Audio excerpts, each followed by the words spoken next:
Well, they have often said, actually, the scriptures that are affirmed that we have, it's not what we have today. It's not Matthew, Mark, John, the Gospels, and it's not Genesis. Muhammad's wife Khadija had as part of her family someone called Waraka ibn Nawfal, who he himself, although he was blind, was a Christian.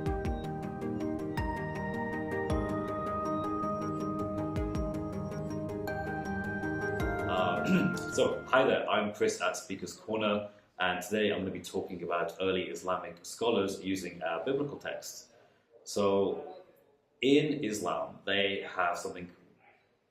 In Islam, they have the Quran, and the Quran in particular refers to our scriptures as being inspired, preserved, and authoritative. Now, when I say our scriptures, what I'm referring to in particular is the Torah, which is the first 5 books of Moses, and the injeel, or as we know it, the Gospel. So, in this sense, for the Gospel, we know, as part of Matthew, Mark, Luke, and John, that all of these accounts, without any question, they all affirm that Jesus Christ died. He died on the cross. He was nailed to the cross, he was buried, and then 3 days later, he resurrected, and then he ascended. But the Quran in Surah Al-Nisa, Surah 4, Ayah 157, explicitly denies this. It says, no, that never happened at all, actually. He never was crucified. It was only made to appear as if he had been crucified. So that's kind of problematic, because we have two things here, right? On the one hand, we have the fact that the Quran affirms the Gospels very explicitly. But on the other hand, the Quran contradicts the Gospels. And this shows us as Christians that the Quran is not coherent. And if the Quran isn't coherent, it can't be from Allah, and therefore Islam is false, which is quite a powerful argument. But what I want to talk about today is, well, what did the early Islamic scholars think of the Bible, and how did they actually use it in particular? I mean, of course, we know today that Islamic scholars don't like the biblical text very much at all, because they're very much aware that it contradicts their Quran. And so the Islamic dilemma happens where the Quran says one thing, our scriptures say another thing, they contradict, but how is the Quran supposed to be affirming it when it can't and it contradicts? Well, they have often said, actually, the scriptures that are affirmed that we have, it's not what we have today.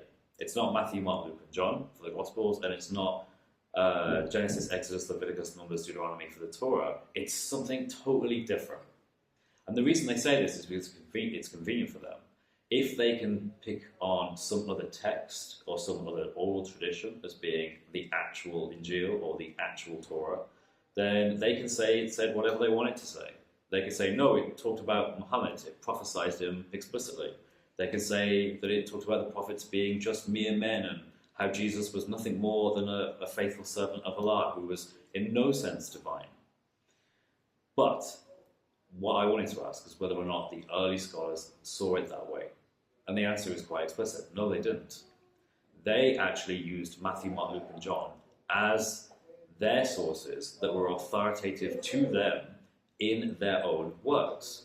So what does this tell us? Well, it tells us a few things. The first is that it tells us explicitly that they believed that what the injeel was, that the Quran confirms, or as we know the Gospel, is Matthew, Mark, Luke, and John.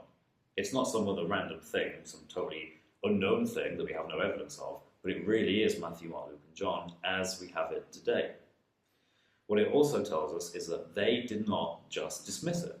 They didn't just pass it aside as, no, it's been corrupted, it's useless, it's not reliable. Rather, they had the exact opposite attitude. They believed it was reliable. They believed it was authentic and useful in their own studies. So what kind of studies would that be? Well, Ibn Qutayba, for example, from the 9th century, now he's an Abbasid jurist, and he's using in his own works our Gospel, Matthew, Mark, Luke, and John, as he directly quotes from them, and he uses it to try and resolve contradictions in hadith material. So he's looking at the different hadith, and he's looking at Bukhari over here, he's looking at Surah An-Nisa over here, and he's finding there are conflicting accounts that are difficult to resolve. So what does he do? Well, he does what any good Islamic scholar does. First of all, he compares the different hadith, he finds a way of harmonizing them, he checks it with the Quran to make sure it works with the Quran, he checks it with the different schools of fiqh, he tries to look at the consensus of scholars, he tries to use reason if that will help, and then along with all this stuff, he looks at what for example, Jesus says. And where does he get the words of Jesus from? He gets it from our Gospels. And he actually even says in the authentic injeel of Al-Masih, the Gospel of the Messiah, we find Jesus saying X, Y, and Z. He quotes the Beatitudes, for example, and he uses it in support of resolving issues with Hadith. And I find that really important because it shows us as Christians something. It shows us that early Muslim scholars were not afraid of identifying the Gospel with what we have today and thinking of it as being authoritative.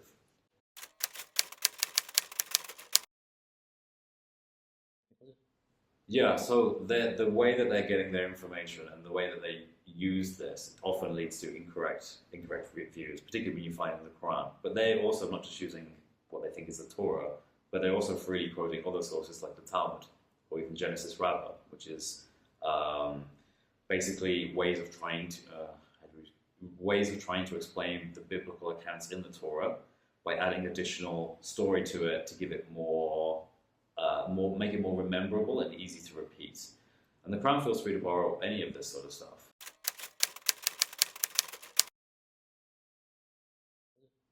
Yeah, so the way that they're getting their information and the way that they use this often leads to incorrect views, particularly when you find in the Quran. But they're also not just using what they think is the Torah, but they're also freely quoting other sources like the Talmud or even Genesis Rabbah, which is basically ways of trying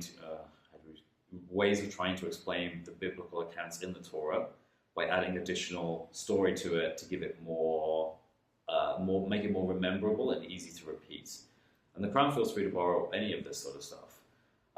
The scholars themselves, when they're looking at the Torah, they're looking at it from what they're getting from the Jews at the time, and particularly from certain Jewish groups, and that does have an impact on how they're interpreting this information.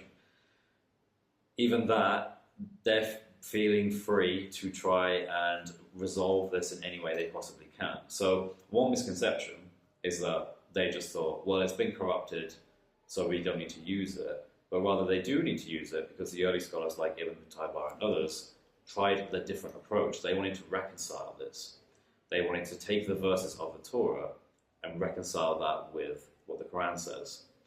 So there are difficult passages. Deuteronomy 14 verse 1 is an example where it talks about how it gives a command, which is also very important because the Quran in Surah Al-Ma'idah, Surah 543, talks about commands in the Torah and how you need to follow the judgments or the commands of Allah that you find there. Well, Deuteronomy 14:1 is traditionally understood as a command. If you know the rabbinic 613 laws or commands, well, that would have been the context for the day. And that explicitly talks about, I think it talks about how you shave or something like that. Yeah. I'll have to look at what the command is, but it starts with saying, "O children of Israel." O children of Yahweh, or O children of the Lord. In other words, it's making it sound as if there is a real sense in some way, not biological, but in a real sense, a spiritual sense, that the Jews are children of God, which is problematic with Islam, because the Quran in Surah Al-Ma'idah, Ayah 18, denies this completely. It says this cannot be. But if it cannot be, then why is it found in the Torah, and why are early scholars trying to reconcile this with reinterpretation? They understood the problem very early. They could see, the Quran says this, it says that they're not children in any sense, but the Torah does say they are children in quite a few places. The Quran says to follow what's in there, particularly the commands. This is actually in a verse where there's a command. How do we reconcile that? And they chose to reinterpret for the most part.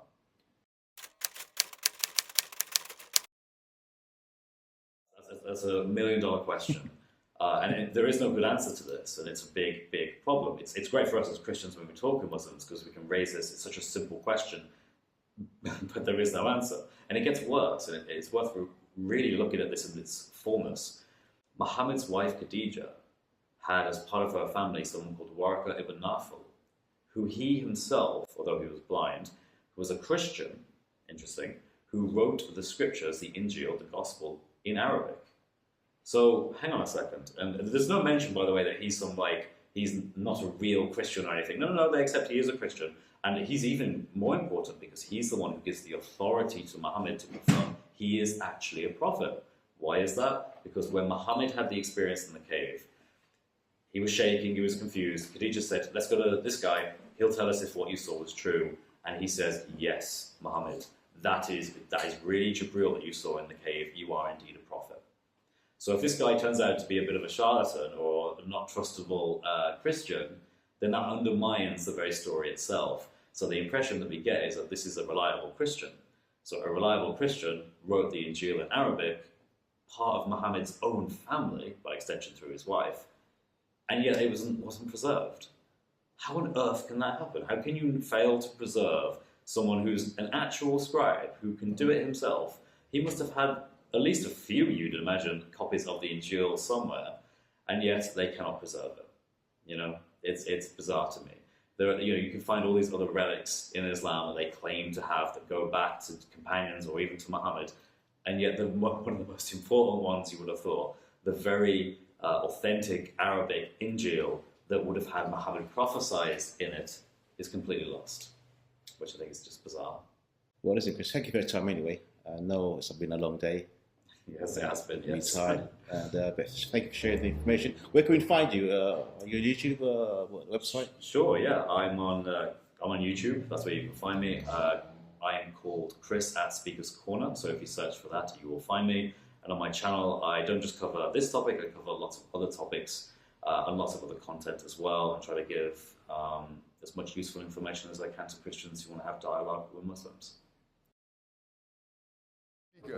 Think about it. Kingdom Speakers.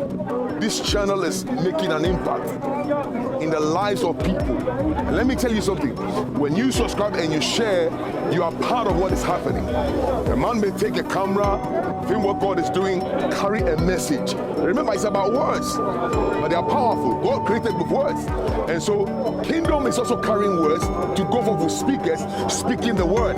And I pray that God will bless you as you watch this channel. God will keep you as you share it, and let people know that something is happening with Kingdom Speakers. Let me tell you, it's just a beginning.